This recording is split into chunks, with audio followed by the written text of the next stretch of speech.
XLR.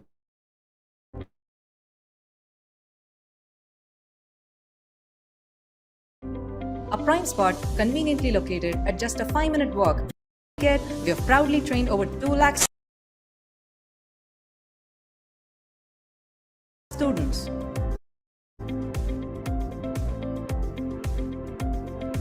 We have also been recognized by Deloitte, Silicon India, and other accreditation bodies.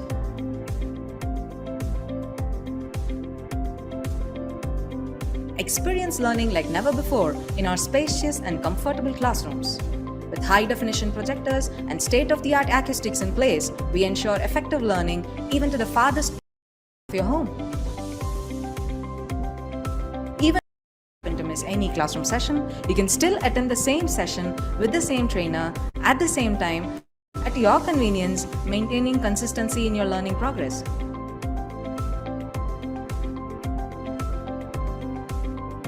Want to get started?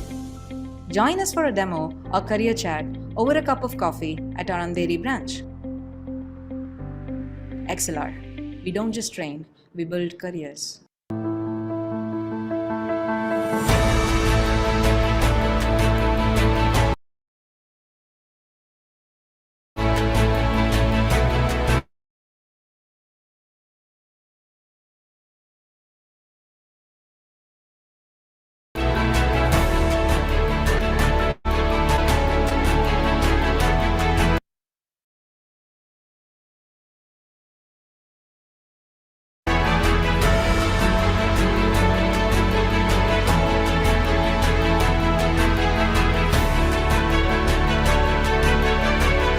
Yes, so the collaboration with XLR was an excellent one.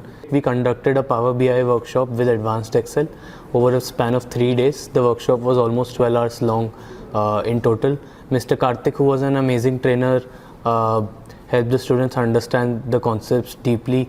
I am sure that the students will be able to apply these concepts in their careers as well as their daily lives. The trainer, Mr. Karthik, was an excellent person where he explained in very detailed manner on how to give great insights using very complex data sets.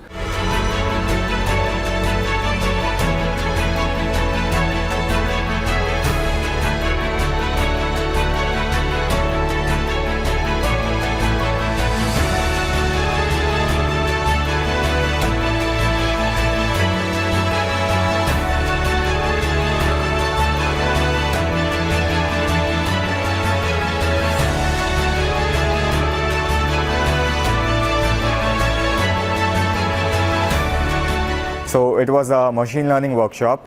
We learned a lot from the course and it was a great experience attending the workshop. The trainer was very helpful. He had a hands-on approach with his teaching and it was fabulous. This was a great experience for me. So I would absolutely love it if XLR and its team would come again to our campus and conduct more events like this.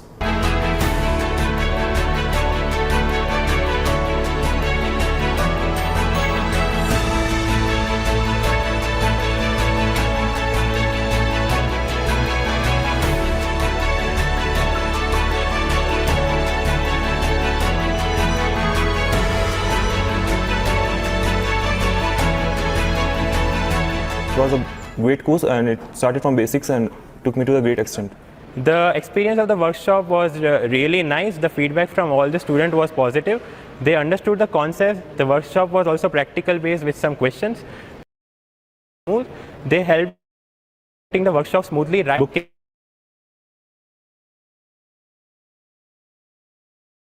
for being a part of it.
I was very much interested in learning digital marketing course for a very long period of time, but I don't get a proper platform. So later for my college, I get to know about XLR and I enrolled in XLR course. It was really good experience. Our course has been taken by Mayur sir, and he was very good teacher. He not only focusing on theory part, he's doing how real digital marketing works, and it was in total very good experience. I get so much of knowledge. Here they're not only focusing on study, they're also conducting different exam to test our knowledge, and as we are giving the exam, so to appreciate our work, they give certificates for the toppers, and along with the certificate they give hampers. Thank you, XLR. Recently, I was searching for digital marketing courses online in Google, and I came across XLR, and I attended a digital marketing course which was for 15 days. My mentor Mayur helped me for attending these classes. So he is a very informative and helpful guy. In the course end, there is a exam which I topped. So I came to the XLR office in Bengaluru. This digital marketing course has helped my career and my skills to develop, and the certificate has helped my company to join. Thank you, XLR. I came to know about this course from my college. Actually, for learning platform, this is very nice, and I learned from here ChatGPT and AI from online. Vikas is teaching for me for AI generative and ChatGPT. We are using this technology in more. And after finishing the courses, I came from for collecting the certificate. I seen the classrooms and faculties. Classroom is very nice. After the completion of exam, they will give gift and certificates. Thank you, XLR, for giving these courses. I learned a lot from this. I gained the more knowledge from here. And thank you for XLR for teaching us.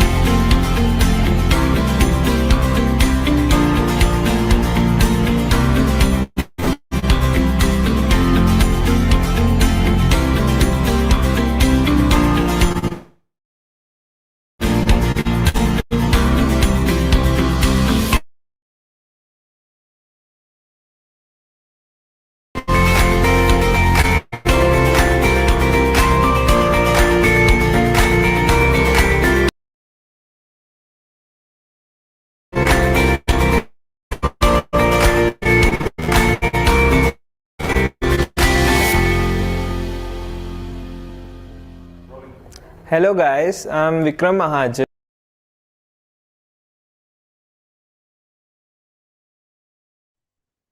Good evening, all.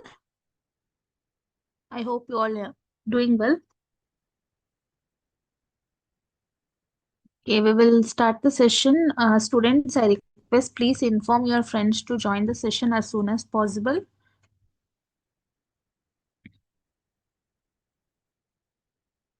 Okay, good evening, sir.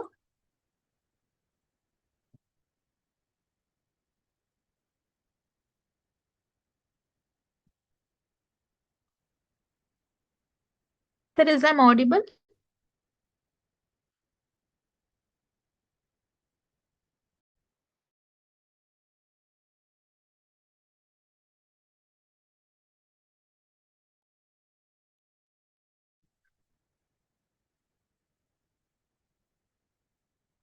Students, kindly respond. Is my voice is audible?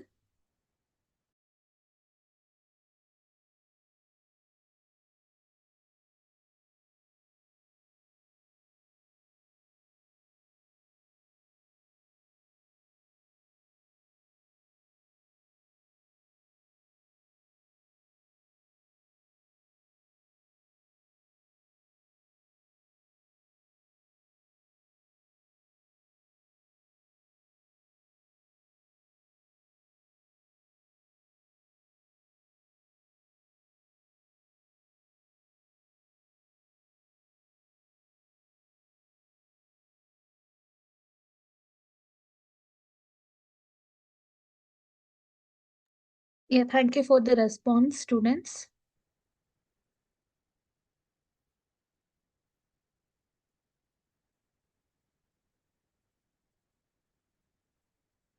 Okay, we'll start in 2 minutes.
Good evening, everyone. I'm audible. Just let me know.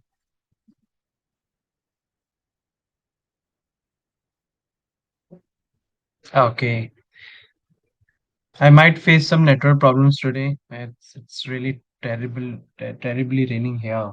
So the weather is really bad here. Hmm. Okay. Okay, let's start with the session. All right. And like we missed the project virtuals protocol. Okay, like Pawan was saying yesterday, I missed it. So let's discuss about virtuals protocol. Okay. So virtuals protocol, what they are doing is they are tokenizing AI agents. They are tokenizing AI agents. What are AI agents? Anyone? Anyone who are from AI background or who knows what AI agents are? Anyone? Yes, ChatGPT is an AI agent. What are AI agent do? They perceive the environment, okay, and they act what's required by the humans. Okay, all right. AI agents are machines with human exactly like normal AI task executor, thinkers, and doers. Exactly. Chat GPT is a AI agent. Okay. Now people are investing into such projects. Why? If you guys know that there's a AI agent that helps you to yeah, that helps you to what do okay, I'll take an example. Suppose you're a YouTuber. Okay, you are really famous. Okay, so now you must be getting a lot of comments for it. So now you can install a AI agent that will automatically reply. That will automatically reply on your behalf. Okay, that's a AI agent as well. Okay, most of the people are using it. All right. So again, it's used for automation, right? Now, what this company is doing, a virtual, I mean, this virtuals protocol, they are tokenizing AI agents. Even Meta AI, Gemini, Perplexity also. Yes, exactly, Gayatri. Okay, they are also AI agents. Now, how do we use AI agents on blockchain? So exactly the thing is we're not using them, we are investing on it. Okay. Okay, I'll take a very easy example. Suppose ChatGPT is really famous right now. Okay, ChatGPT is really famous right now. Okay, now what if you got an opportunity to invest into such project? Okay, that means you invest into ChatGPT. ChatGPT, let's say, uses your fund, okay, for its functioning, okay, for its future project, and then ChatGPT earns from, okay, from its services, those profits will be distributed to you. So this is what tokenizing AI agent is. Okay, so this is their main idea, virtuals protocol. Okay, there one of the project was Luna. Luna, not Terra Luna, not Terra Luna. Now, what is Luna? It's a very interesting project, guys. And I think they are not using it more, but it was one of their first project. So Luna is a AI content creator.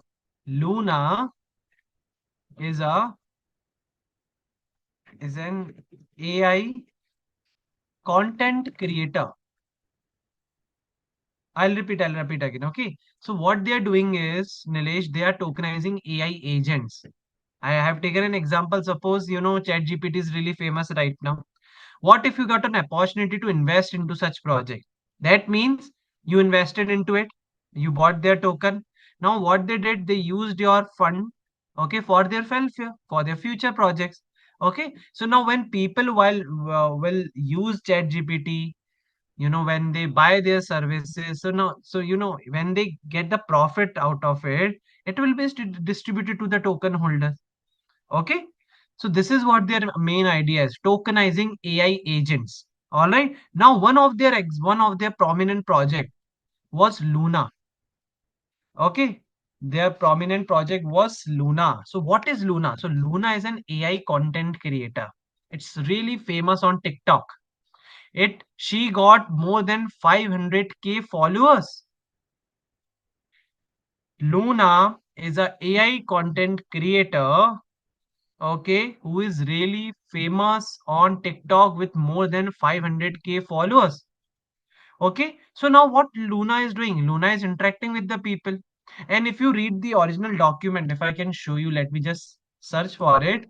Even Luna Virtuals Protocol has mentioned now that humans are really feeling lonely. So they need people to talk with, because we humans are complicated animals, we can say. Okay, we don't listen to people, we judge people. Okay, that's not a right thing. So now what people are trying to do is they are connecting with AI, so that people can talk to them, they can share their feeling. And this is what's happening with Luna. Okay, Luna can sing for them, Luna can dance for them. Luna, okay, you can share your feelings with Luna, what you are feeling. Okay, so this is exactly not my word, this is exactly what Luna project and the virtuals protocol was saying about it. Okay, let me just see if they are having it or not right now. Okay, so that was their main idea. So Luna is a really famous entity that exists on TikTok. Now you know that Luna is really famous. Okay, so what these I mean, what this virtuals protocol is doing is they are tokenizing Luna. So now you can invest into Luna project. When people interact with Luna, she will be getting incentive for it. How social media influencer getting incentive? They are earning money. We all know. Okay. Similarly, Luna is earning money through its content, through its interaction.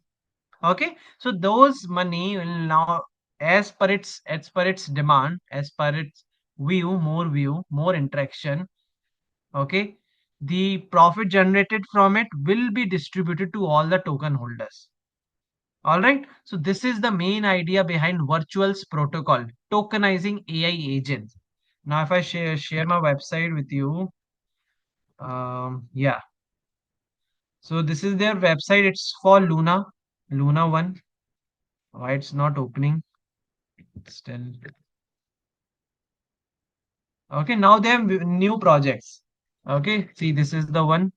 Okay, this is the token. See, 13 million. I don't know what it is. Let's just open it. If it's getting open or not. When I get to know. Okay. Everything is that can have a value is being tokenized on blockchain. So this is how Luna looks like. If you guys can see a video here. Okay, it's the okay. So this is Luna, content creator. She is not real. Okay, I'll not play the video. AI creator economy pivot Luna 2.40 transform a niche AI VTuber into a fully AI creator platform. Okay, so this is their main idea is. All right, now I think various change things have changed now. Previously, it was a more animated version of it. Now it's really looking like real.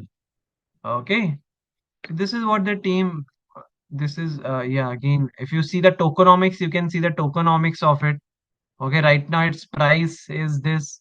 Okay, now if I show you the original website of Virtuals Protocol, I mean their main.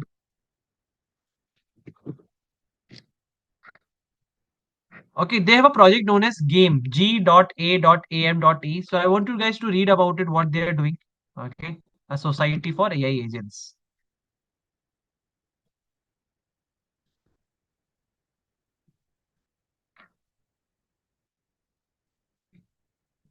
Why this website is opening again and again?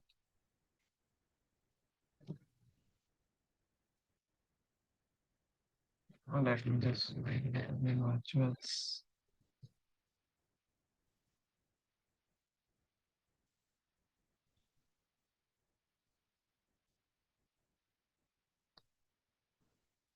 Okay, I think this is the only one that are opening here. Okay, you will see various projects. This is the one. It was one of their main project game. Okay, I think you can see 15.76 million dollar. I mean $15.576 it is. Okay, they have a white paper as well.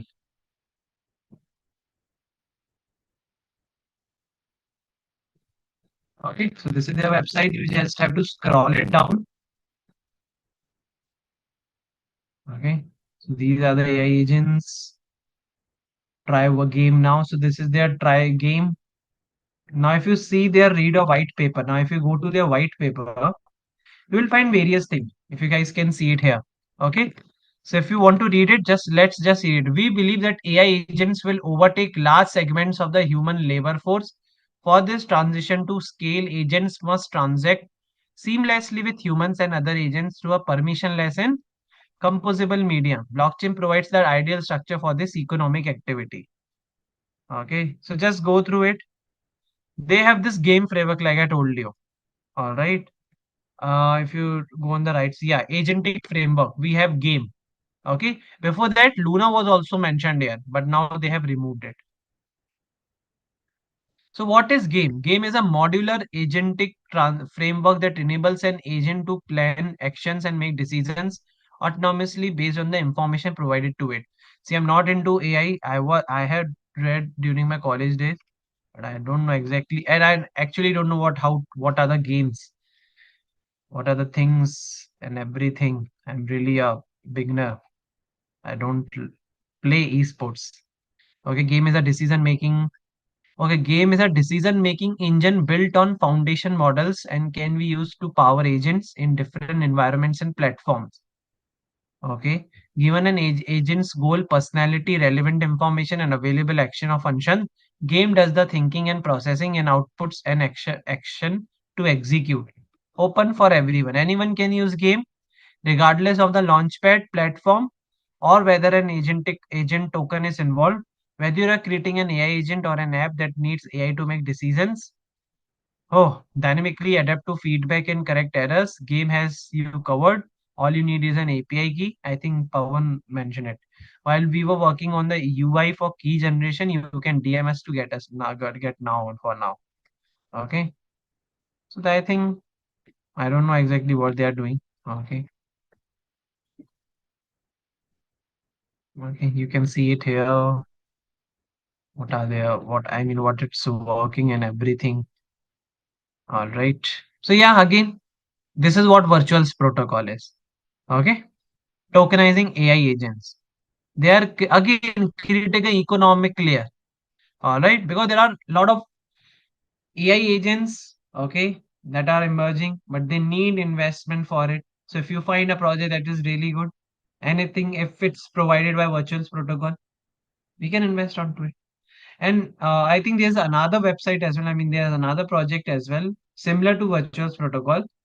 Um, I'm not able to recall its name, but its name is really complicated. AIB I don't remember. Okay. Okay, I'll share the PPT. Sorry, I'll share this website. Okay. Exactly. Monetize content creation for creator and investor, right? How the investors are earning. See again, Pawan, the thing is interaction. More interaction, okay, more incentive they get. All right. So this is their main ideas. Okay. Tokenizing AI agents. All right. Now let's come to blockchain fork as a concept. I'll be sharing my screen.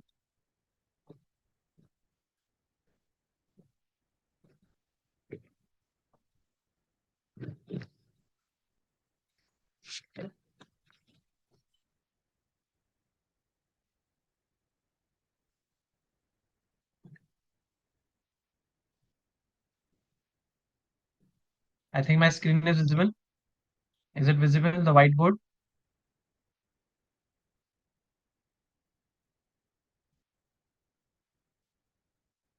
Okay. All right. Okay. Thank you. Now let's talk about blockchain fork.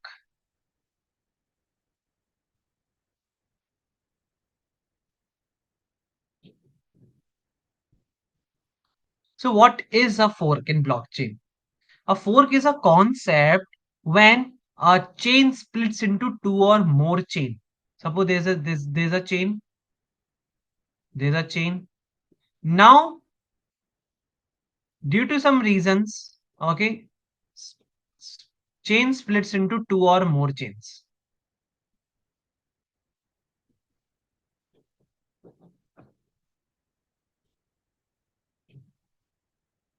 Okay, and it could be further as well.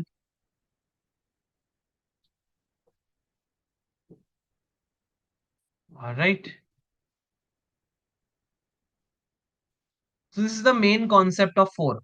When a blockchain splits into two or more chain, okay, that is known as a blockchain fork. But how it happens?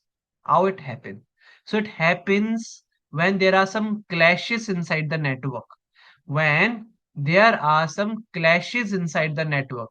I told you it's a decentralized network. Suppose if there is a rule, okay, that somebody likes, I mean some portion of the people like, but it could be a reason that other section of people are not liking it. Okay, so that creates a, what do I call, yeah, that creates a contradiction. Okay, that creates a contradiction and it leads to the splitting of chain into two or more. Okay, so when there are clashes in the opinion. Okay, so this is what blockchain fork is. All right, this is what blockchain fork is. Now, blockchain fork again is divided into two concepts. I'll rub this thing. Everything is written inside the book. Okay, all right. Oh, shit.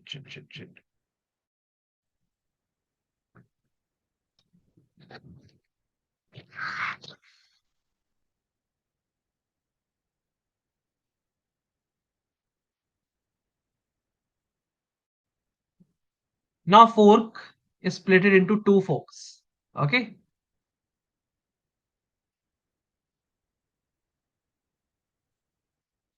First is known as soft fork, and other is known as hard fork. You know, when I said that chain splits into two or more chain, it actually happens in hard fork, not in soft fork. Okay, and tell you the reason why. So it's soft fork is also known as backward compatible fork.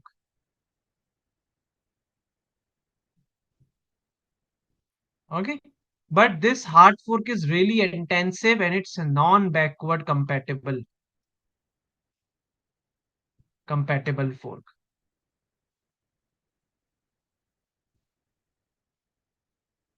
Okay, I'll take an example. Okay, so this is the real example of Bitcoin.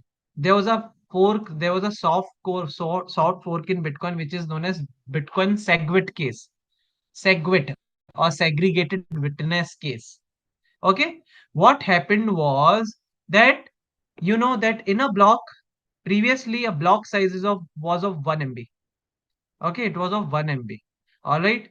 Okay, so what a community decided that let's create a new technology which is known as segwit, which makes transactions much smaller. Okay, now if you make transactions much smaller, you can store more transactions in a block. Just listen to this carefully. The block size is of 1 MB. Okay, but it's really slow. You guys know it's really slow.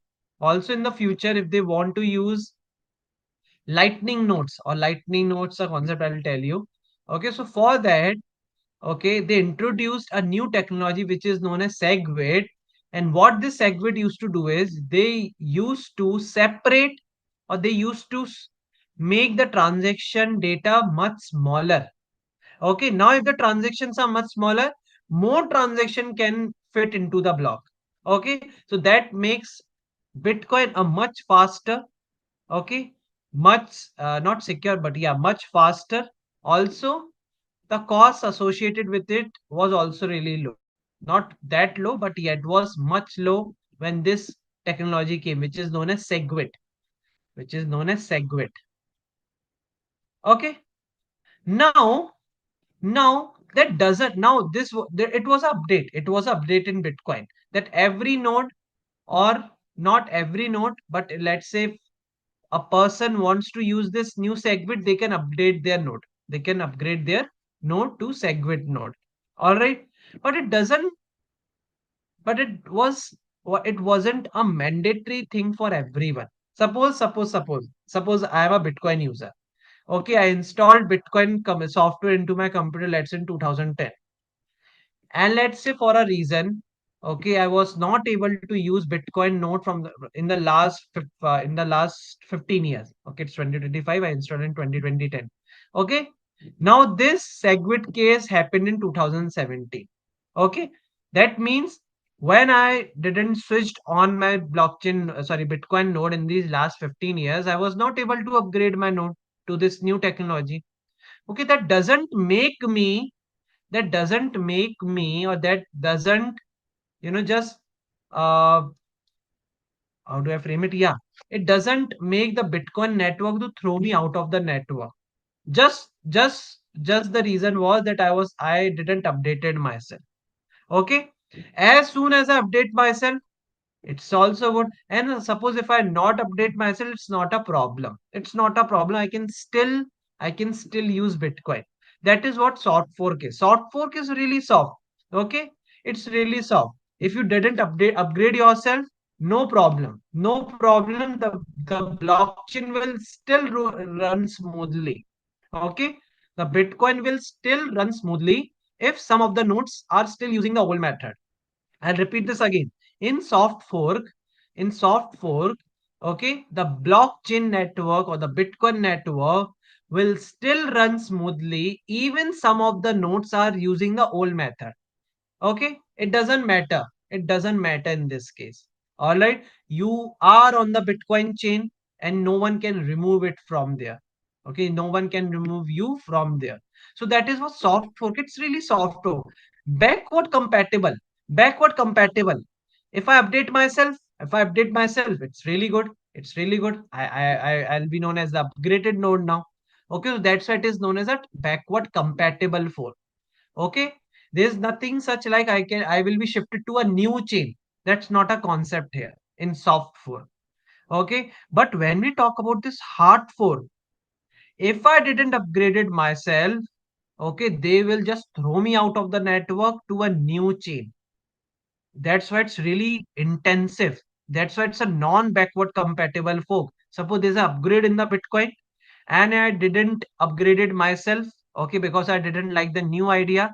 So I will be thrown to a new chain with that my community decided. Okay, so that is what hard fork is. That is what hard fork is. Soft fork versus hard fork. Soft fork, see, there's no splitting of the chain in reality in soft fork.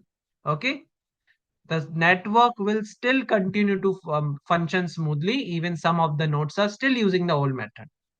Okay, it will not change anything here. But in hard fork, it is mandatory. It is mandatory for everyone to upgrade themselves. If they are not upgrading themselves, okay, you will be thrown out to a new chain. You will be thrown out to a new chain. And the hard fork case of Bitcoin is known as uh okay, it's not a case, but yeah. So there was a hard fork case on Bitcoin as well. So Bitcoin was split into two chains, Bitcoin and Bitcoin Cash. I think most of you must know what Bitcoin Cash is. Bitcoin Cash is originally a part of Bitcoin, but it's a new chain now. Okay, but in soft fork case, in soft fork, there's no splitting of chains. There's no splitting of chains. Okay, so it's all about yeah, it's all about the intensive, okay, or the intense activity that is happening on the network.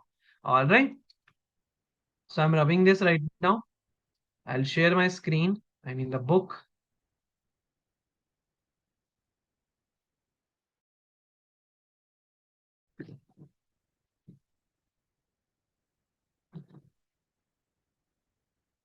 Have you ever heard about time machine? Time machine. We'll see a case which is exactly on how a time machine works. It's really, really interesting. Okay. Yeah. Blockchain fork.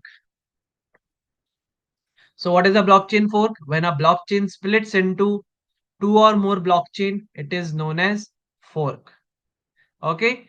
There are two types of fork that happens in a blockchain: soft fork and a hard fork. Okay. Soft fork is a backward compatible upgrade to the blockchain protocol. Now listen to this very carefully. I.e., network continues to function smoothly even if some nodes are still using the old method. Now, if you guys remember, I told you about a concept known as P2PKH. I told you about a thing which is P2PKH. What do you mean by P2PKH? Anyone?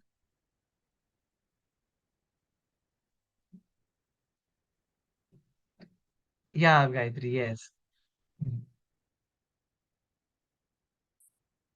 Peer-to-peer advisory version? No, Pavan. P2PKH. Pay to public key hash. You guys are not revising. Pay to public key hash.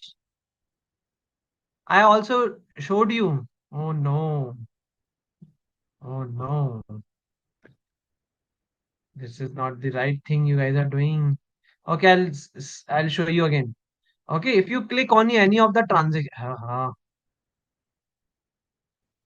if you click on any of the transaction, if you go to any of the address, see, it's showing here P2WPKS. This is the new one. This is the segwit case one. But I also showed you some of them that starts with number 3. If I can show you somewhere. You guys remember or not? There are three types of transaction scripts that we have seen: P2PKH, P2SH, multi-signature. You guys forgot about it?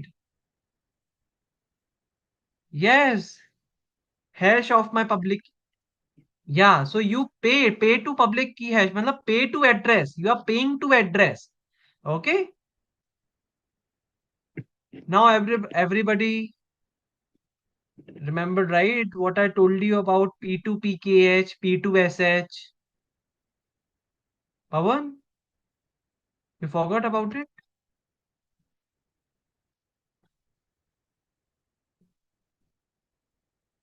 I'll open one of the block and I'll show you again. See, these are the transaction types that happen in Bitcoin. Okay. Yeah. If I open this 341, see, it's written P2SH. It's a format. P2 script hash, a customizable script. Customizable script. It's like a two-factor authentication. Multi-signature also you can create it with P2SH. Now the old one starts with number 1 that are really difficult to find it right now. But I think I have showed you. I think, no, one starts with, let me just check. Yeah, see, P2PKH. This is the old one, but you can see these people are still able to do the transaction and they belong to Bitcoin. They belong to Bitcoin. They are not thrown out of the Bitcoin because they are using the old method. See, this address is holding is using the old method P2PKH. Okay, P2PKH. All right. Now I think you guys please do the revision. So P2PKH, and after the soft fork, okay, we got another version which is known as P2WPKH. Now, what is the W? W is known as witness. W is witness. What is a witness? Witness who is given the transaction. I mean, who is doing the transaction. Okay. So this is the one. This is the new technology, the segwit technology. But they are also used in Bitcoin, and this old one is also used in Bitcoin. Okay, so that is what soft fork is. That means the old ones are still able to use Bitcoin, and Bitcoin is still functioning smoothly, even if they are not upgrading themselves. Okay, so that is what soft fork is, guys. That is what soft fork is. And I think I gave you this is a homework. Try to understand what this P2WPKH is. Okay. Now I'll come here again. So a soft fork is a backward compatible upgrade to the blockchain protocol. Network continues to function smoothly, even if some nodes are still using the old method. Now let's take the case again. The Bitcoin soft fork case segregated, or the segregated witness, segwit. So segregated witness, segwit upgrade in a Bitcoin is a soft fork. Segregated witness, now what they actually do. So it separates the signature data from the transaction data. You know what a transaction comprises of? I think I have mentioned it earlier. So this is your transaction ID looks like. This is transaction ID, and your transaction ID comprises of input plus output, okay, plus the witness data or the signature data. Signature data. Now this signature data is a really not safe thing. Anyone can change it. Okay, anyone can change it. There was a vulnerability in the system about the signature data. So now what this segwit is doing is they are storing this segwit separately. Okay, now transaction ID is just comprising of input and output. So this is how transaction as ID are becoming small now, making more transactions to fit inside the block. Making more transactions to fit inside the block. And this transaction ID is, I think you guys from computer science, most of them. So there's a thing known as pointer. So they are not storing it exactly, but they are pointing it to the signature data. Okay, they are not storing in the transaction data. They are just pointing it to the signature data. So this is how they use segwit to make the transaction much smaller. All right. All right. So this is what's written here. Oh, I was not sharing my screen instead. Oh, sorry. I'm really sorry. I'll explain again. So I was saying that a transaction ID, transaction, TXN, right? TXN ID. Transaction ID comprises of your input, plus it comprises of your output, and plus the signature data. So this is the normal, this is the old signature. Sorry, this is the old transaction structure. Okay, signature data. Now with the segwit case, they are separating this signature data from the input and output. They are separating it. Now transaction ID is just this thing, input and output, not the signature data. So this is how they are making the transaction much smaller. Okay, but and how, where is this signature data stored? Okay, so it's stored outside the block, and this transaction ID is just pointing it out that this transaction ID is linked to this signature data. All right. So this is how they use segwit to make the transaction much smaller. Now if the transaction are much smaller, more transactions can fit into the block. Okay. So that is what segwit case is. But that doesn't mean the people who are holding the older versions should be removed out of the system. That's not the case here. Old people, I mean not old people, but the old nodes that are using this old method, okay, they are still compatible with the Bitcoin. Okay, so that is what segwit case is. So the old data was input plus output plus signature was P2PKH. Now this input plus transaction is P2WPKH. All right.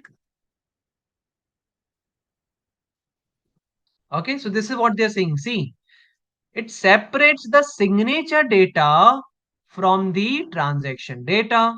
This makes the transaction much smaller and more efficient, allowing more transactions to fit into each block. Okay, more transactions can be included in the block now. Okay, cutting its cost, I mean the fees cost, and yeah, increasing the speed as well. Now, very, very important. This change helps the Bitcoin network process more transactions faster. Over time, more and more people adopted the new system, but the network continues to function smoothly even if some nodes are still using the old method. Okay? But the network continues to function smoothly even if some nodes are still using the old method. P2PKH. Just remember, P2PKH and P2WPKH both are compatible with Bitcoin. Okay. So that is what a segwit case is. That was soft fork case. We don't have to separate new chains. Okay. We didn't split it Bitcoin into two chains here. All right. So that is what a soft fork is. Clear? Now let's come to hard fork. Very, very intensive thing. It disrupts the entire working of blockchain. I'll tell you the case. A hard fork is a non-backward compatible upgrade that requires all nodes to upgrade to the new protocol. Every node, it's mandatory. If some of the nodes who don't upgrade, they will not longer be part of the same network. They will be thrown out to a new chain. They will be thrown out to a new chain. I hope you guys are getting it. Okay, now let's come to a very, very interesting case, which is known as the Ethereum DAO hack. The Ethereum DAO hack that occurred in, I guess, 2016. So what happened was Ethereum created a DAO. Okay, so people can invest into that DAO community. Okay, and those funds can be utilized for the Ethereum's welfare. Okay, so that was their main idea. So it was a crowdfunding platform. They created a crowdfunding system where people contributed Ether to Ethereum, and with those money, Ethereum was about to upgrade themselves, was about to improve themselves. All right. So let's read it. Ethereum hard fork case. Now you must be concentrating here. It's a really interesting case.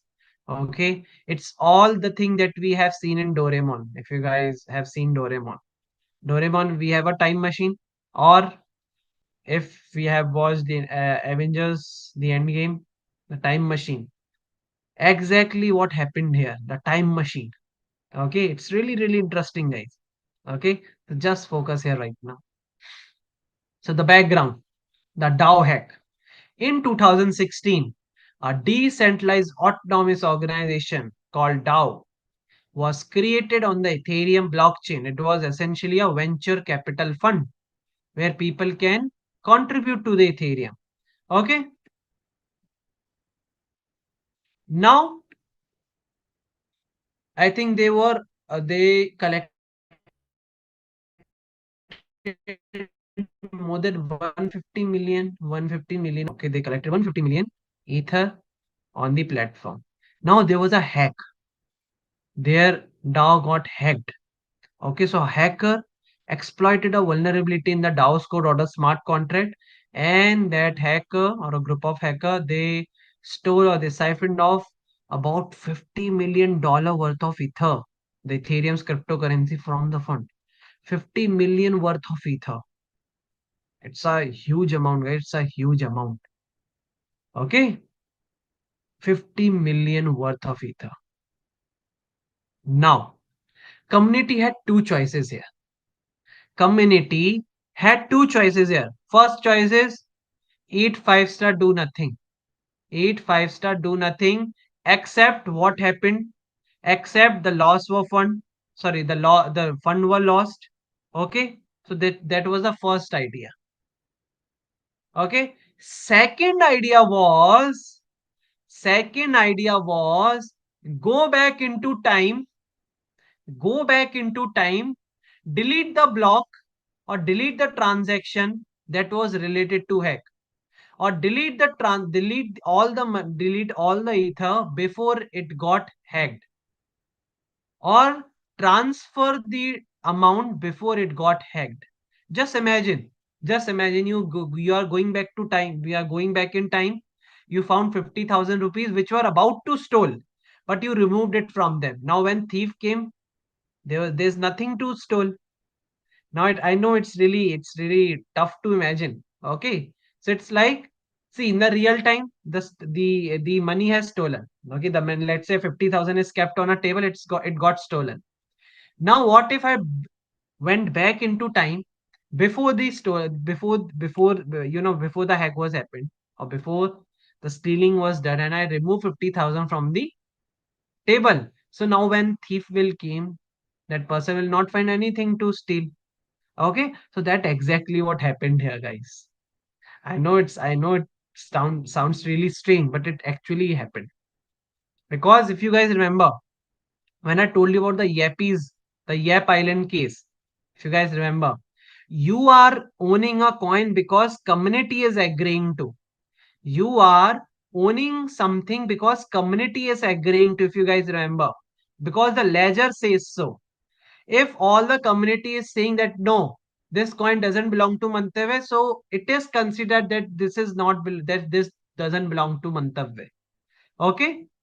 Now you might be thinking, sir, blockchain was meant to be immutable.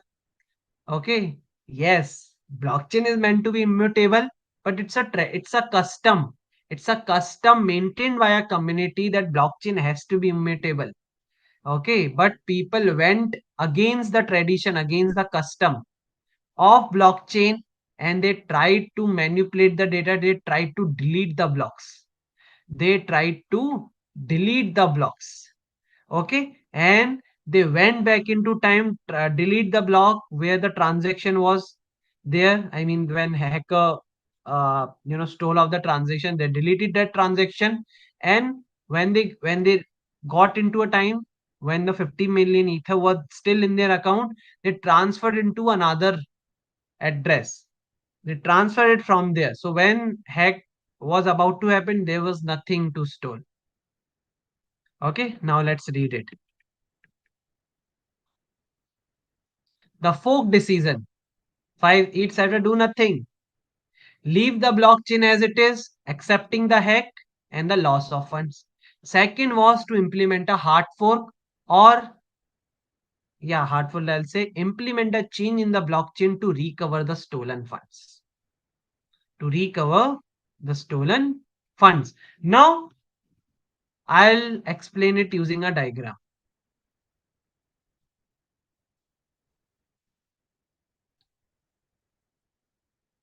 But it's one of the cases. It never happened again. Hard fork.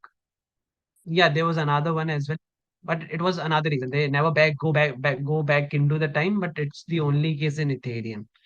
Okay, so let's see. Now, if you guys remember, when you create a block, so you need a proof of work. Proof of work. I'm taking example of Bitcoin right now. You need a proof of work, then you create a block. Then you again do a proof of work, then you again create a block, right? Then you again do a proof of work, then you again create a block. Now, what if community decided let's do the proof of work again to delete the blocks? So what they did, see, this is this way. Now I'll tell you the old way. Suppose they did proof of work, okay, to delete this block. They again, okay, I'll just write here inside. Okay, they deleted the block. They again did proof of work.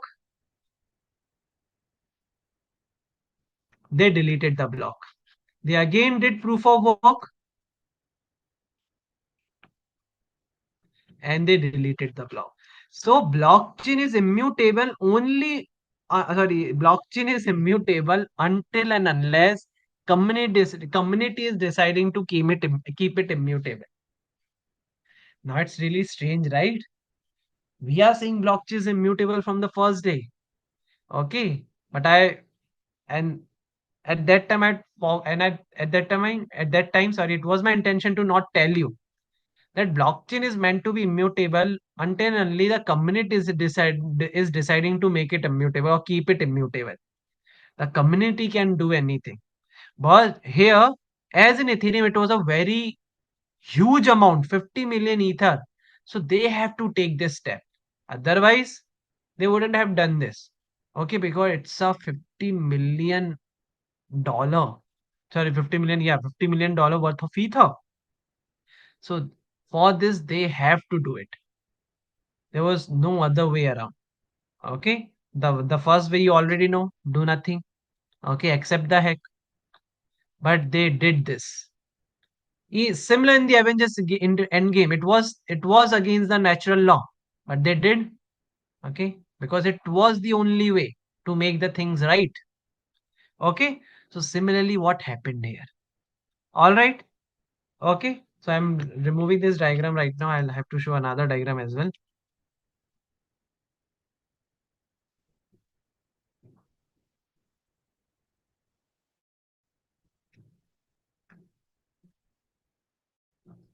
It was a need. Okay, it was a need. Now, suppose this is Ethereum blockchains. Okay, now suppose at this time they created a Ethereum code, Ethereum smart coin. Suppose this is the block where the Ethereum DAO code was there.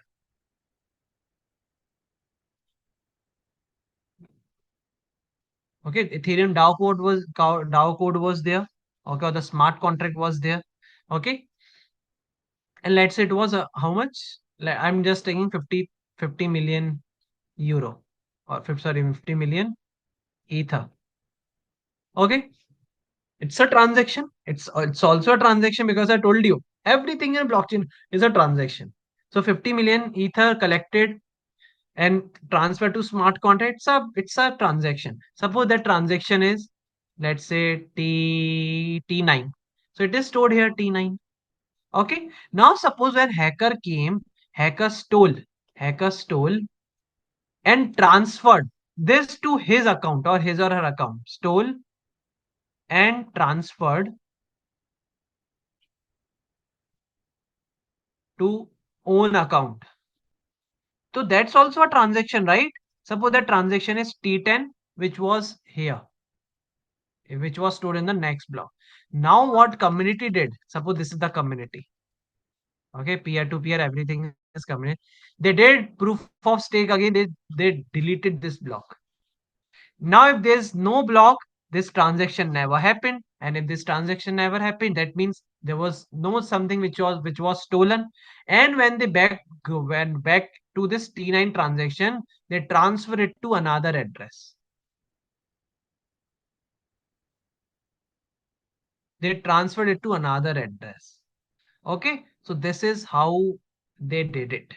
This is how they did it. Okay, they removed the transaction from the block. No transaction. Yeah. See, if that hacker was okay, if the hacker was able to cash it out, if the hacker was, if that hacker cashed it out in the form of fiat money, then there was no way they could able to retrieve the money. But they did it so suddenly, it was so spontaneous that hacker was not able to think. Okay, the hacker was not able to cash it out. Before cashing out, they just removed the transaction from the blockchain. If the transaction ever happened, so what the thing you are holding? Nothing. You are holding nothing. So this is what Ethereum DAO hack was. Interesting, right? Interesting. Okay. All right. So this is what they done. I'll share my screen. Book one. The hard fork. The community decided to go with the hard fork and created two separate blockchains and cryptocurrency. Now, there's a society that says, no, this is against blockchain. This is against blockchain. We cannot do this. We cannot break the immutability of blockchain. So what they did, they separated themselves from Ethereum and created their own chain, which is by the name Ethereum Classic. Which is by the name Ethereum Classic. So Ethereum split it into two chains, Ethereum and Ethereum Classic. You know what? Ethereum is actually a new chain with the new idea. Okay, I mean not the new idea, but with the this one that where they deleted it. Ethereum Classic is the original chain with the same idea, with the same mindset that we should not break uh we should not break the immutability of the blockchain. So Ethereum Classic is following the actual, the concept of blockchain, which is maintaining immutability. But this new chain Ethereum, okay, they did something that they found was right to do. All right. The community decided to go with the hard fork and created two separate blockchains and cryptocurrencies. Ethereum, this is the new chain where the effects of the hack were reversed. The stolen funds were returned to their original owners. Ethereum Classic, this is the original chain that continued without any changes, keeping the hackers' transactions intact. Okay, so that was the hard fork case of Ethereum. If you guys want to read more about it, okay, you will find various uh blogs. Okay, you will, if you want to research more on it, okay, I'll say go and read about it in depth. In depth. All right. So this is what our hard fork is, splitting into two chains. Now I'll give you a homework. Try to read about Bitcoin's hard fork case that got splits into Bitcoin and Bitcoin Cash. There are a lot of hard fork that happened in Bitcoin. Bitcoin Gold, Bitcoin Cash. 2 months ago, there was another hard fork on Bitcoin by the name Bitcoin Diamond. Okay, so there are a lot of hard fork that happened on Bitcoin as well. Okay. All right. What is witness SE? Witness means who is sending the transaction, the signature data. So we are separating the signature data or the witness data. Okay, so that's why they have given it a name. P2 WPKH, witness public key hash. Okay, removing the witness data from the original data. Sorry, original transaction ID. Any doubt, guys? It was really interesting. It's really interesting case. Okay, but again, sometimes it's really confusing as well on how actually they did. But the thing is, see, if you are going somewhere using a single road, then that road is the only way you can get back home. Okay, so if we are using proof of work or any consensus mechanism to create a block, similarly you can reverse it by performing proof of work again to delete that block or any other consensus mechanism. But it's really costly, so people don't actually think of doing this. Okay, and again the blockchain network is so decentralized, but here when it was a huge amount, everybody gathered to solve this problem. Okay, is it clear?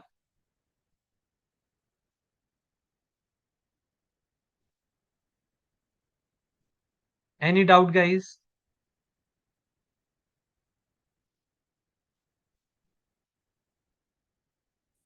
Any doubt? Okay, but this is your homework, please do it. Try to find out what are the or try to find out all the hard fork that happened in Ethereum, sorry, in Bitcoin. Even I think 4 to 5 months there was again a big hack in Ethereum, and there was a news again that are Ethereum considering to do hard fork again? So it was a question, but they didn't do it. Okay, this time because it's really costly. Okay, it's really costly. All right, and also, yeah, they don't want to get splitted into more chains now because Ethereum is already facing a lot of problem right now. Okay, so they don't want that thing. Okay, it was a case. You guys can read it. There was a big hack happened in Ethereum 4 to 5 months ago. Okay, and they were thinking to do hard fork again. Okay, after that, Ethereum's value got dropped. Even if it happened again, if it was about to happen again, it would be a huge loss for Ethereum. Okay. Any other doubt, guys? Just let me know. See, this will give more clarity when you guys will read about it. Try to Google it. Okay. Try to find out the reasons. Okay. And that's why I'm giving you a task. Try to find out all the hard fork happened in Bitcoin. Hard forks.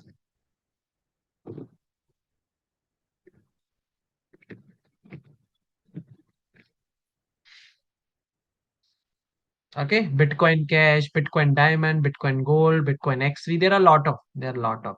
Okay. Hard fork of Bitcoin. All right. Should we take a 10-minute break?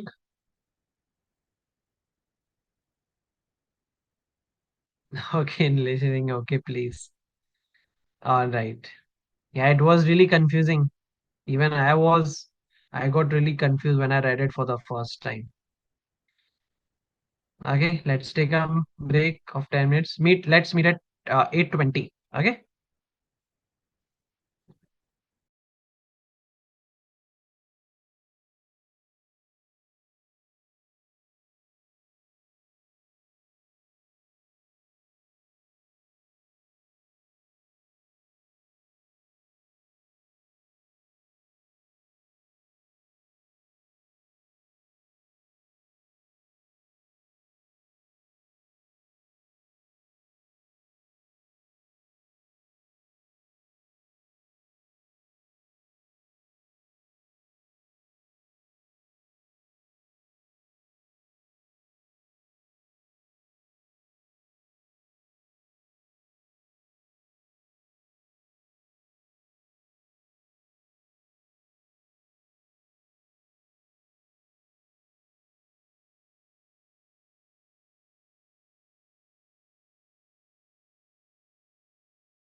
Okay, is everybody here?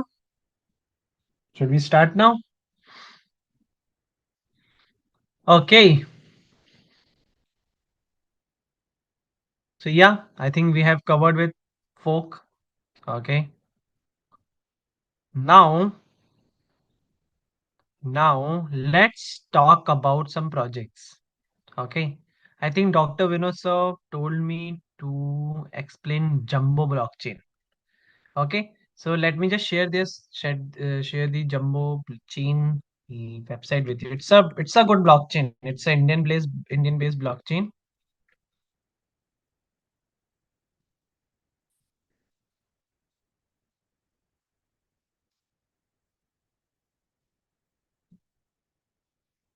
Is my screen visible? Okay. All right. So let's see what they're doing. So what they're saying, infinite scalability, ultimate security.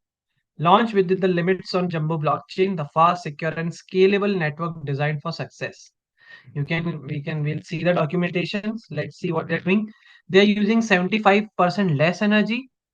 Their validators are less, 16 validators. Okay, they are 16 only. All right. That can lead up to a bit centralization. Okay. Block finality is 300 millisecond. That's a really good thing. Okay. If you remember blockchain, sorry, Bitcoin takes 60 minutes. It's only 300 milliseconds here. You can see a big difference. Okay.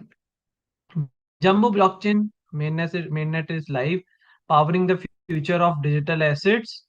Lightning fast utility of blockchain, carbon footprint, as like they have said, 75% less energy. Okay. Now they are using two things here. They are using they have patented two technologies here, guys. If I show you here, I think on documentation, in the documentation they have written it. I'll go to start here. See, so if you go to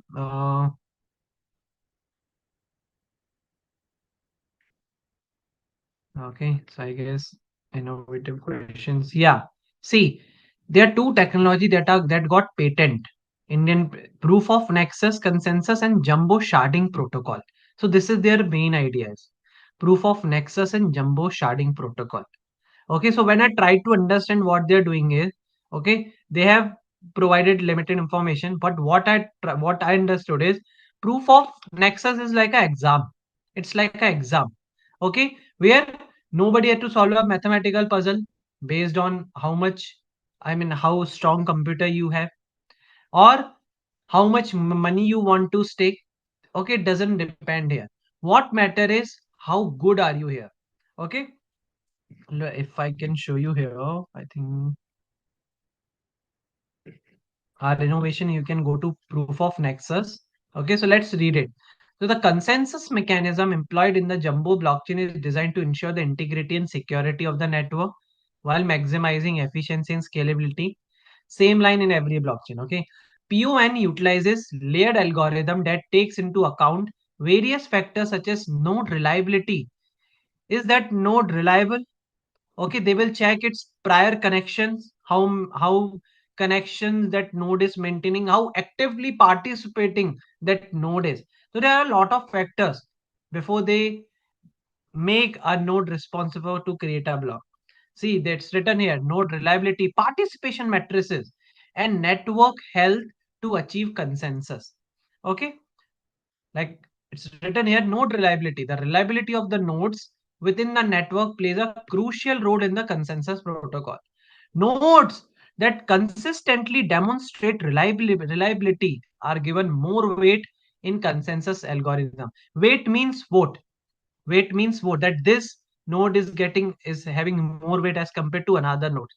Okay, बोलते ना पलरा भारी है, इसका पलरा भारी है. All right. Participation matrices. PON considers the level of participation of nodes in the network. Nodes actively contributing to the network operation are favored in the consensus algorithm. So it maintains a matrix system. If there's a node that is doing a really good job, okay, so they will be getting score for it. All right. Third point is network health, the overall health of the network, including factors like latency. Okay, throughput, latency means finality, the same thing. Okay, the final time when a block is created, or when a final time when a block is added to the ledger, that is also known as latency or finality, the same thing. Throughput, as I discussed, throughput means transactions per second, transactions per second, and connectivity. Okay, how much other nodes are connected to a node. Okay, that's also really important. Okay, if I show you here, see, the thing is, when I told you that Bitcoin has 21,000 people are connected to each other, so this, you don't send your data to 21,000 people directly. Okay. Okay, I think I forgot to tell you about this concept. It's really important. Suppose I did a transaction. I will, I have to broadcast a transaction to every peer. So I'll not send it to everyone. I will not send it to everyone. What I'll do, I'll send it to only those people who are connected to me. Suppose this is Mantavya. I am a Bitcoin node and I'm connected to, let's say, two node. Okay, so I'll say to them T1. T1 mean transaction. I send a transaction T1. Now they will, suppose this person is again connected to two people. So they will say T1, T1. Okay, T1, T1. And there will be a main node. Suppose this is connected to, let's say, four node. This is also connected to four node, four node. Okay, so this is how we transfer or broadcast a transaction. Okay, I'll know it's really difficult. You guys can imagine sending it to 21,000 people. It's really costly. Okay, so it's not a totally decent but a distributed system. Okay, sending to the ones who are connected to you. Okay, so these are connected to me, and they will send it to the peers that they are connected to. Okay, so it will go on. It will reach to everyone. Okay, so that's the concept. Okay. So this is their main ideas. Suppose this is good. So this node is connected to four people. This is only connected to two people. So this will be getting more priority because this person is connected to more connection. Okay, more connectivity. So this is what they're talking about here. I think it's clear. Okay. Yeah, where we were? Where we were? Yeah. Is access to ensure optimal performance and reliability. So it's like a scoring system. Okay. Advanced algorithm PON employs a set of advanced algorithms to optimize network performance while maintaining a balance between speed, reliability, and resource efficiency. Okay. Okay. So this C, it's written here again. Consensus process. Okay. Node participation, again the same thing. Now parameters. See, I told you score. Okay. Every node will score the other node, how they are performing. Okay, if I see a connection that is connected to me up here and I know that person how is performing, so I'll vote them. I'll not vote, I'll score to them. So every node has to score. Okay, so NQS accesses the overall quality of a node's contribution to network stability and efficiency. It reflects the node's ability to maintain robust connections, facilitate efficient and data transmission. Okay, see, the information is limited, guys.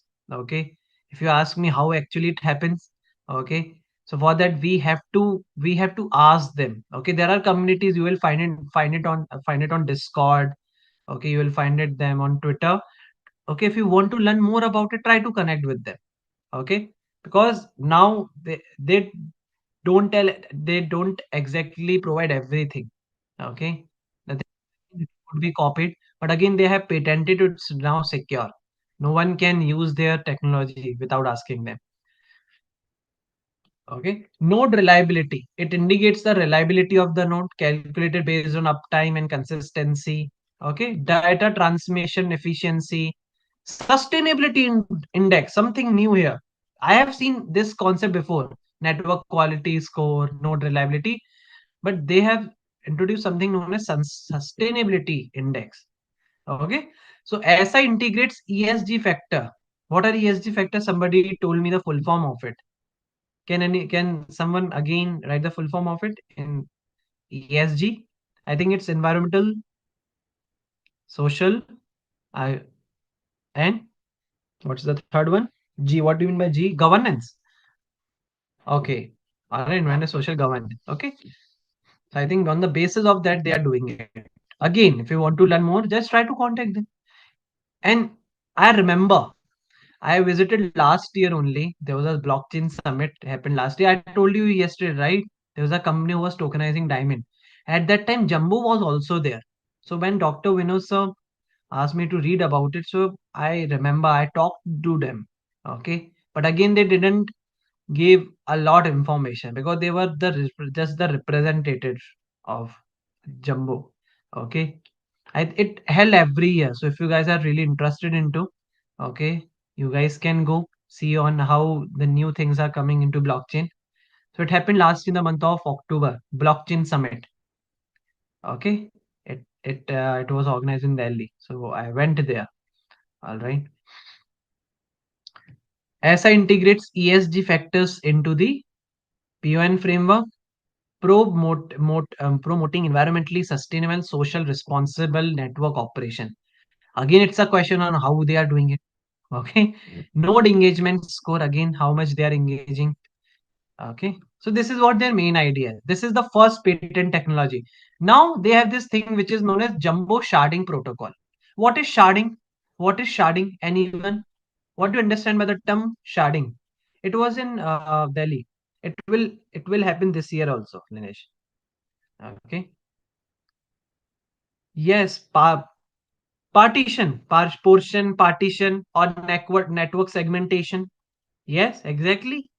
So sharding means partition. So what they are doing is they are sharding the network. They are sharding the network. Okay. Suppose there are 100 transactions. Suppose there are, let's say, 1,000 transactions. I'll take the example here.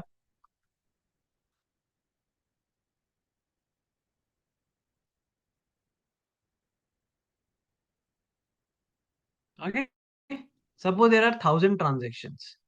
Now handling 1,000 transactions, again, it will take time. So they are sharding it. Suppose, let's say it's sharding into 4 part. Okay.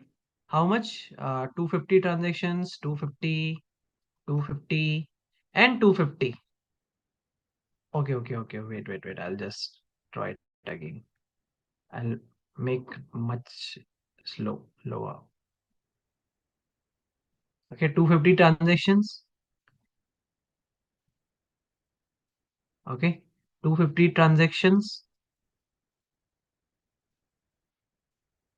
250 transactions. And we have 250 transactions. Now they are doing sharding, and every transaction there will be a validator network. Validator network different for every shard. There's validator network 1. I'm just adding validator network 2, validator network 3, and validator network 4. So it will be done in a parallel manner. 250 transaction, 250 transaction, 250 transaction, 250 transaction will be done or will be executed in a parallel way. Okay, in a parallel manner. So every sharding will have its own validator consensus. So it's like you are now distributing a task to 4 different group. Okay, so it makes the work really easy, and once it is done, they will combine the data again, and again the thing is, they will create it in a block, or let's say 4 block connected directly, or let's say 4 block into another 1 block. Okay, they didn't disclose this information, but again, information will be collectively stored on a single location, or let's say it's a block in a single block. Okay, so this is what their main idea is. This is again their one of the patent technology. So if you go here, see, the proof of nexus framework uses a patented method called node sharding and data management to make it network more scalable. Okay, that means now sharding, okay, more people can take the transaction. It's not limited. Secure and efficient. This method is all about organizing the network's data and how the network's computer work together. Here a simpler breakdown. So how they're doing? It will splitting the work. In PON, the network's job are divided among the nodes. This means that not every node has to do every job, which makes things run smoother and faster. Adjusting the two needs.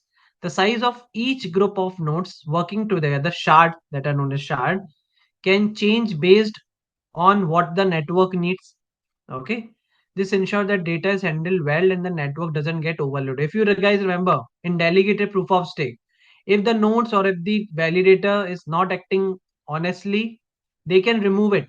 So this is what they can do. They can adjust for the need. Okay. So you can see nodes working together can change based on what the network needs. Choosing node groups. Nodes are randomly picked to form a shard. This randomness helps in keeping the network secure and functionally smoothing. So what is functionally efficiently? What they're trying to say it here is, suppose this validator network is, let's say, a group of a gang member. That means everybody knows each other. So they can manipulate anything.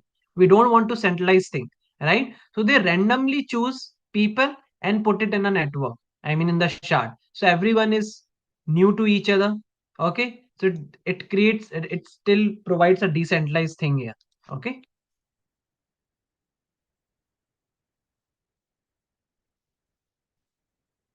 Managing data, handling transaction. Nodes in shard take care of transaction and related activities, sharding data smartly. Important data is shared with the nodes in the shard, while other nodes get a summary or the hash. This way, not every node is bogged down with all the data. Okay, so this is what they're doing. Smart broadcasting. The network uses a clever way to share data so that it doesn't overwhelm any part of the network.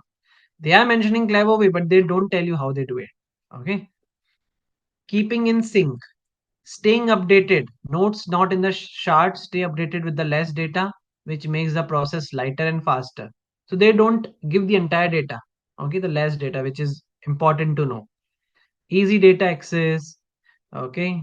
So this is what their idea is. Okay, so it's based on this. Cross-chain incompatibility. You remember Polkadot? Okay, cross-chain cross-chain interoperability. Okay, the same thing here. All right. Just go through this document. I'll share this document.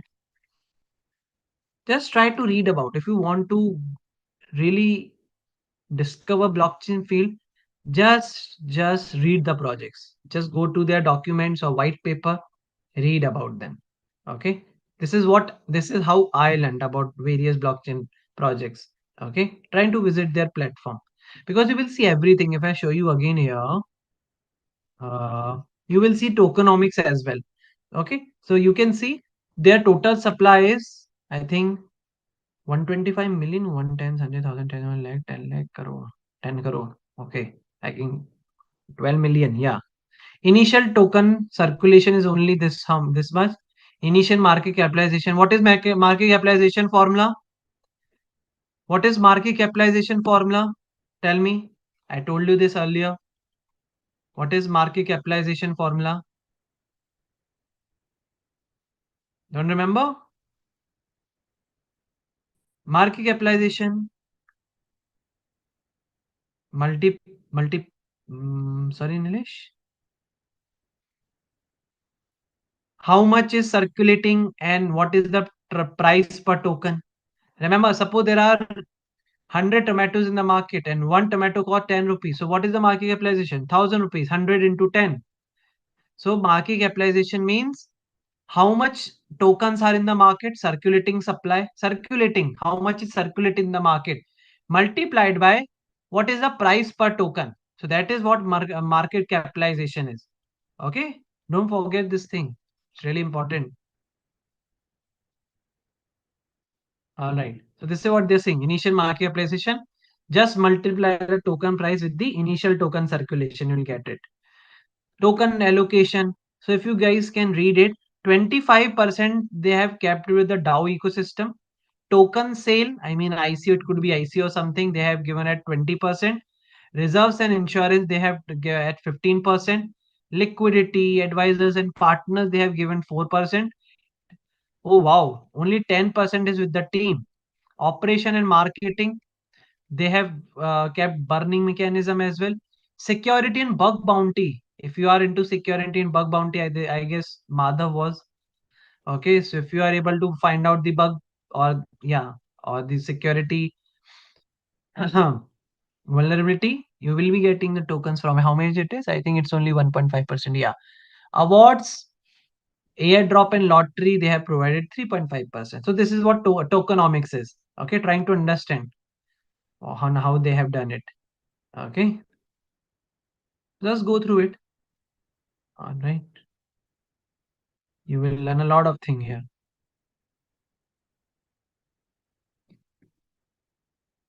Staking, we have staking mechanism here as well. Jumbo non-fungible token coin. Minimum staking. Acha, what is staking? There are various blockchain projects that provide staking. So it's like you invest into a project and they will provide you 12 to 15% annually return. Okay, so you stake into their project. Okay, and once they receive project profits from it, they will be distributed to you annually. So this is their main idea. Let's see what are they. Okay, see, annual reward they are providing 8%. Okay, so if you want, you can directly stake into it. Rewards are computed annually, like I told you, contingent upon the staked amount. This accrued reward will be deposited into a designated wallet at the culmination of each staking cycle. Okay, passive income generation, partisan lucrative 8% annual yield on your staked. Okay, so this is what the idea is. Staking mechanism. You will find various such projects. Okay, and be aware of scams as well. Okay, because they will say, oh, we'll provide 15% annual return. Okay, and you invest into it, and they just run away taking your money. Right, but Jumbo Chain is a recognized blockchain. Even I met one of their representative. Okay, so it's a good blockchain. If you want to develop, you can go to developer essentials. Okay, uh, tutorials, you can see deploying smart contracts, hard hat setup, truffle setup. I'll tell you about truffle setup using Ethereum, on Ethereum. Okay, and if you are into computer science, it's really easy. Just follow the steps. Okay, and you will be able to create or compile your own smart contract. All right, it's really easy. Blockchain is open source. See, everything is available. Okay, wow, it's similar to Ethereum only. They have said it in Ether only. Oh my God, why they have mentioned Ether?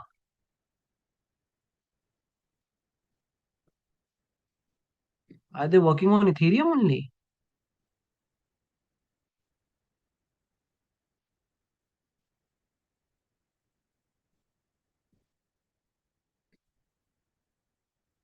Okay, but how they are connecting with their? This is about Ether.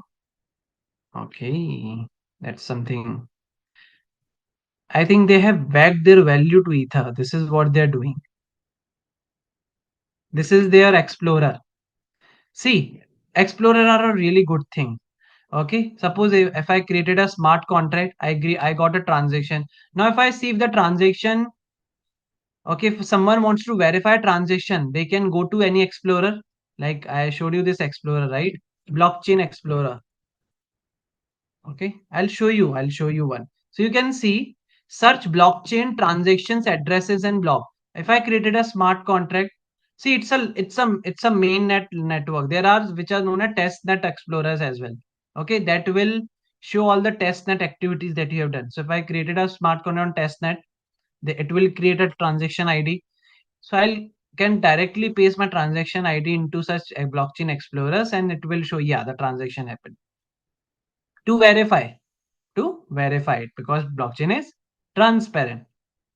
Okay, all right, so I guess we are ready to work with Ethereum. Okay, their coin name is JJJJJ. What was the name? uh JNFTC. They, I mean, it's their own NFT token, but I guess their token name is also JNFT. Dr. Vinod, am I right?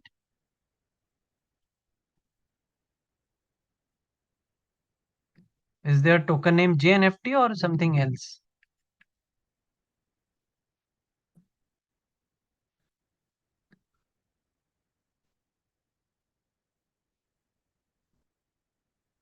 Yeah, it's JNFT only.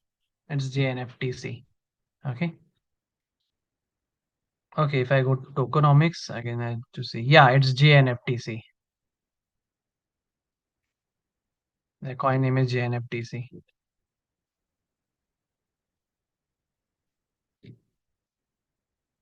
Okay. See, if I now, when I'll tell you about Ethereum, okay, and how you can connect, how can you can create your own smart contract, it's really easy for you guys to switch on new blockchains. Okay, everything is available. If I show you Solana websites, Solana is a really good blockchain. Okay, I always say if you are into Ethereum, you can switch to Solana then. Okay, so if I show you their website, it's easy. Go to developer section, Solana documentation. Okay, hello world program we all know. So you can quick start. Okay, everything. See, you can see everything.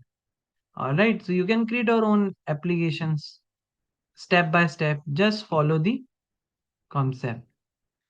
Okay, see, they are also okay. They have their own ID, which is known as beta.solg.io. Okay, it's like Remix ID only, but for Solana. Okay, it's easy. So if I tell you once, how do we connect it on with Ethereum? See, installation, what you have to install. Okay, if you are Windows, what you have to do. Step by step, you guys can do everything here. Okay.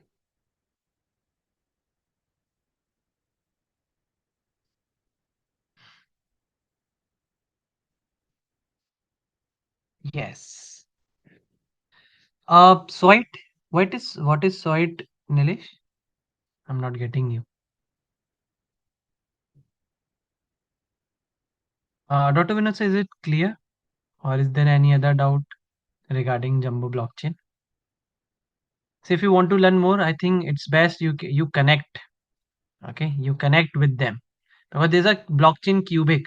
Okay, and when I was working with a Europe company, so they told me to talk with this cubic blockchain. So I visited their Discord page. Okay, I tried to connect people there, and they cleared a lot of things from me.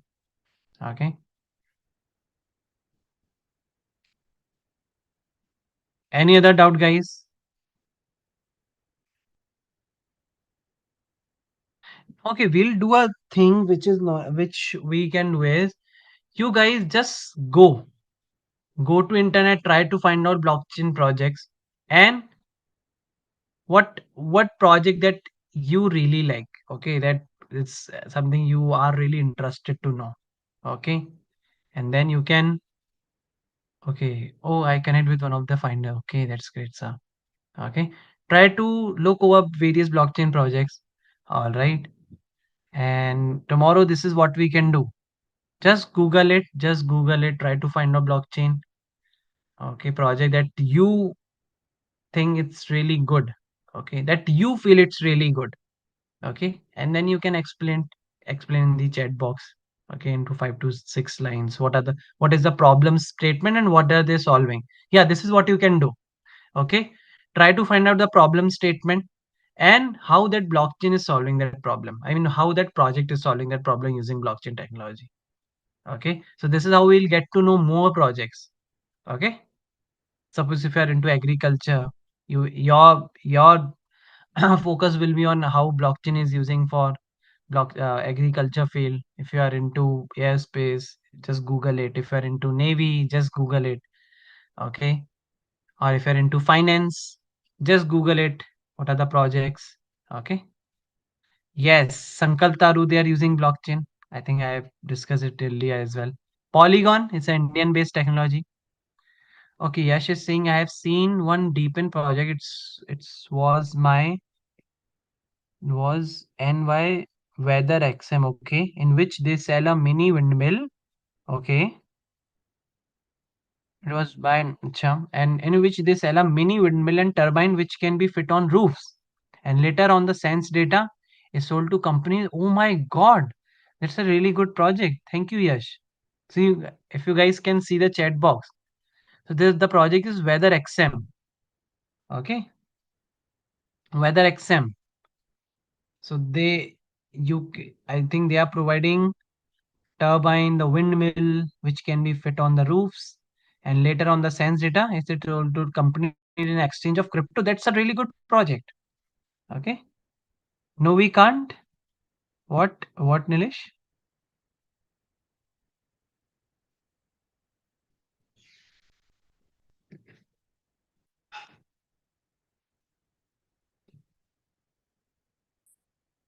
No, I mean when you are typing, you cannot see other messages. This is what you're trying to. This is what you're trying to say. If I want to build blockchain, from how I can build? See, for building a blockchain, it's a really hectic task. Okay, you have to create your own consensus algorithm.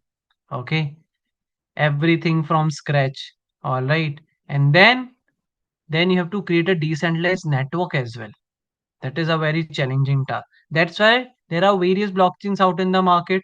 You can use them to create your application. That is much easier way. Why it is much easier way?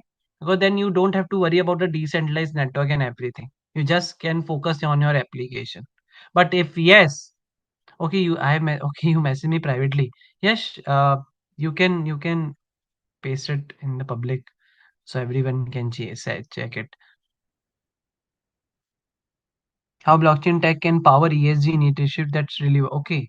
So this is okay. Yeah, that's a really good project. I have read about it. Kaleido. Yeah, I've read about it, sir. Okay. Yes, you have shared the link. It's a direct message, sir. It's I think it's not in the public. I'll share it. Right.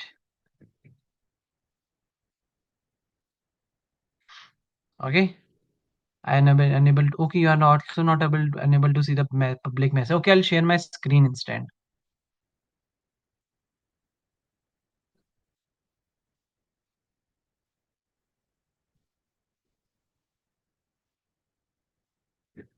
I think it's visible now.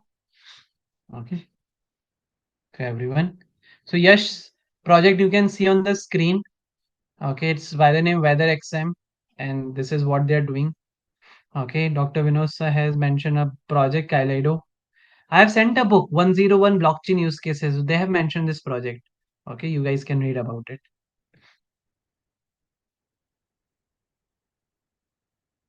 Yeah, so I was answering Pawan.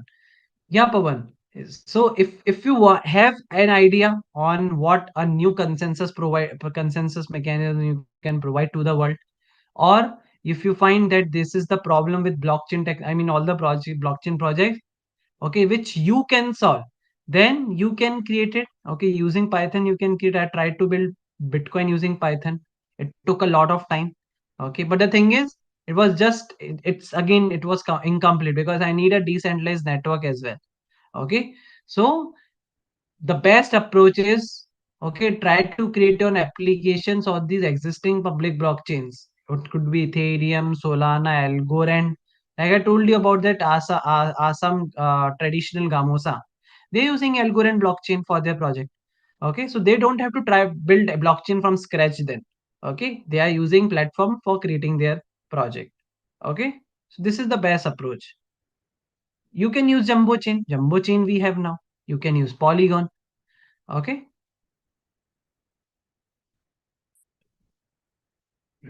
Kaleido is not a blockchain, it's a project. Okay. But I should pay for this survey. Exactly have to pay. See, the service is really it's really cheap. Okay, Pavan. It's really cheap. If you see Algorand is really cheap. Okay, it's really cheap. Okay. If you are creating smart contracts on it, you have to pay some fees, but that fees is really low. It's really low.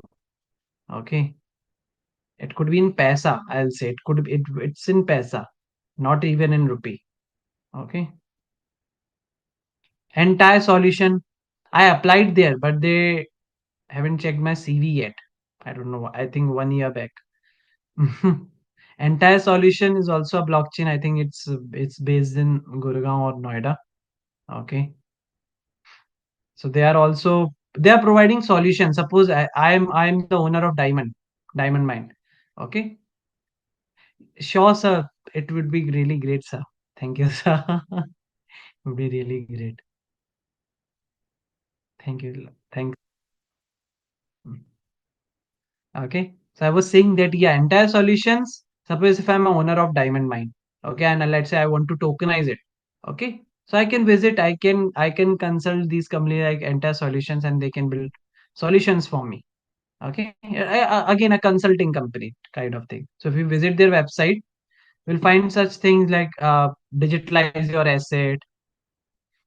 Okay, okay. Now they're integrated Hawaii, powering the next era of blockchain innovation. It's a great company. They're doing a lot of things. See, NFT music marketplace, digital banking, lottery and raffle system. Okay, Skoda NFT. Oh my God, reimagine Skoda. Oh no, how do I remove it? How do I remove it? Okay, yeah. Okay, where did it go? Yeah, reimagine Skoda interaction with customers through NFT marketplace. Wow, that's something good. If guys can see it, blockchain we have. Okay, so what yeah, they are doing tokenization, layer one and layer two solutions they have. Okay, they use in existing blockchain also. Like they use Solana for your project. Okay, so again it's a consulting company if I'm not wrong. Okay, this is where their main idea is. I think I'll attach this website to you guys. Just go through their project, what they're trying to do, what this NFT music marketplace is providing a solution. Okay, what is the problem and what they are providing as a solution. What this lottery and raffle platforms are. Okay, read more, then you'll able to get a better understanding on blockchain. Okay, okay. See, Skoda NFT. What's the reason behind it? Okay, try to read it. I'm attaching this link. Yes, lots of development they are doing.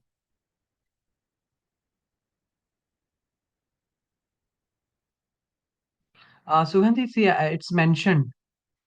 Sushmita ma'am is mentioning it again and again. This is the news when armor. Okay. Vinod sir is saying, telling me another project which is armor 1x. Trust delivered automation unlock finance on demand. The world's first agentic AI powered cybersecurity marketplace where trust meets innovation through intelligent automation. Oh my God, what they're doing. See, ISO, they're providing a security that they are not as a scam here. SOC 2 compliant they are. But what are they doing?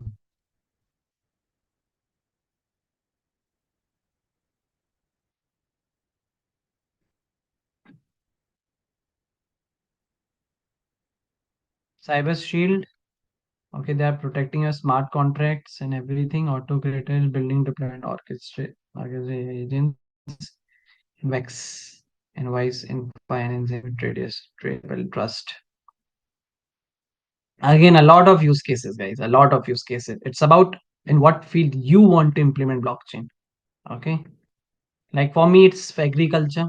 I'm totally seeing on how I can utilize blockchain for agriculture. Why it would be different.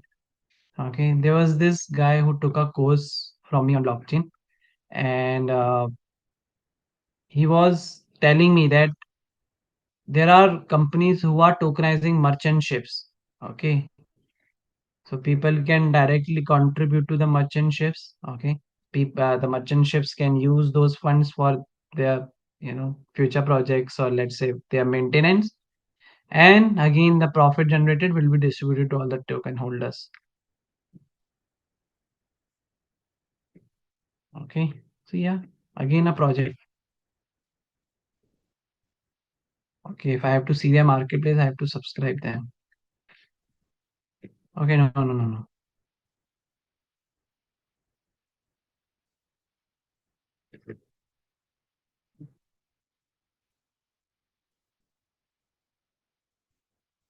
That's something new. I'm not getting what they are trying to do.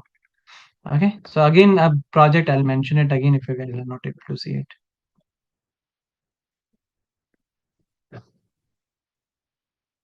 Okay, developing a security layer for Metaverse Universe. All right. Thank you. Thank you, Vanessa. Okay, so tomorrow let's start with solidity. Okay, one or two important topics are left. Okay, no, we are left with real world asset tokenization.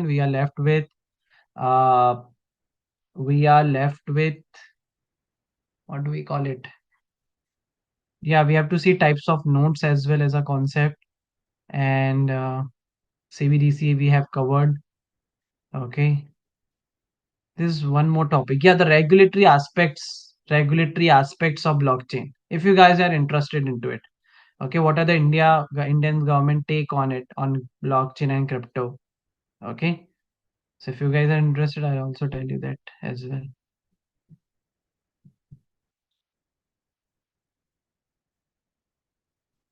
Okay, so yes, again, please, according to your field or in what field you are interested into, try to look on how blockchain is providing a solution there.